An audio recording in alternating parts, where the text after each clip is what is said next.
In the peaceful kingdom of Leorin, a grand festival came once every decade. The Festival of Stars, a week-long celebration of joy, light, and destiny. Legend said that under the falling stars, soulmates would recognize each other. The kingdom shimmered with golden lights, music flowed through the streets, and noble houses prepared their daughters princesses from nearby realms to be presented before Prince Kael, the heir to the throne. Prince Kael was known across the lands for his fierce bravery and gentle heart. But he was weary of forced politics masked as love. He believed in destiny, in soul-deep connection, not alliances sealed with silken words. As tradition demanded, at the climax of the festival, Kael was to choose a bride from among the visiting princesses. But fate had other plans. In the royal castle, Elira, a quiet maid, scrubbed marble floors and trimmed lanterns for the ball. She was a poor girl raised in the servants' quarters, orphaned young, but wise beyond her years. She had no jewels, no silk gowns, only her dreams. On the third night of the festival, Elira sneaked out to the castle garden, just to watch the stars fall. Unbeknownst to her, Kael had escaped the crowded ballroom for the same reason. Under the moonlight, they met not as prince and maid, but as two strangers with curious souls. They spoke of dreams, of stardust, of loneliness hidden behind smiles. She never revealed her identity, and neither did he. "I feel like I've known you forever," Kael said softly. Elira laughed, a sound like wind chimes. "Maybe, in another life, I was a queen." He took her hand. "In this life, you still could be." She thought it was just a line, but Kael meant every word. Over the next few days, Kael sought Elira in secret, in the stables, in the garden, by the old library steps.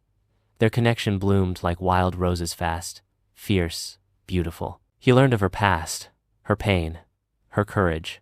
She challenged him, inspired him, softened him. But the day of the royal choosing loomed close. Word spread among the nobles, whispers of the prince's unusual absence from the court, of a girl with raven black hair seen near him.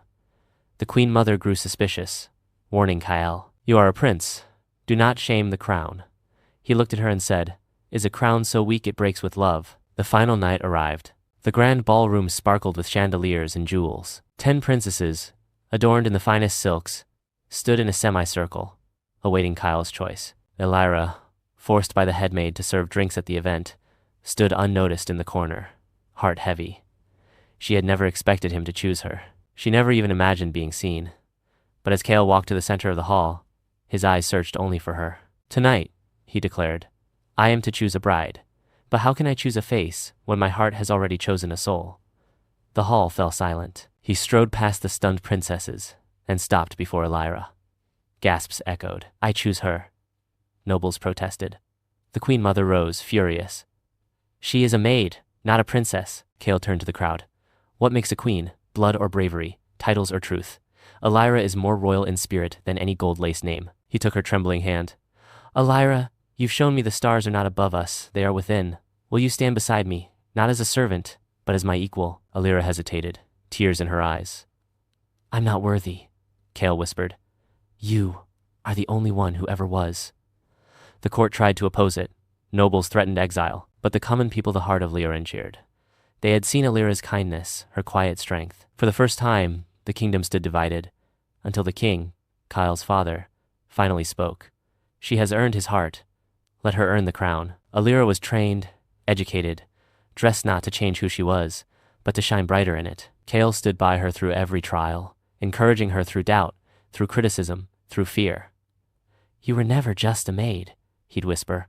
"You were always my queen." A year later, beneath the same sky where they met, Prince Kael and Queen Elira were crowned, together hand in hand, heart to heart. And when stars fell again, all of Leorin believed. Love isn't bound by blood, it's chosen by fate.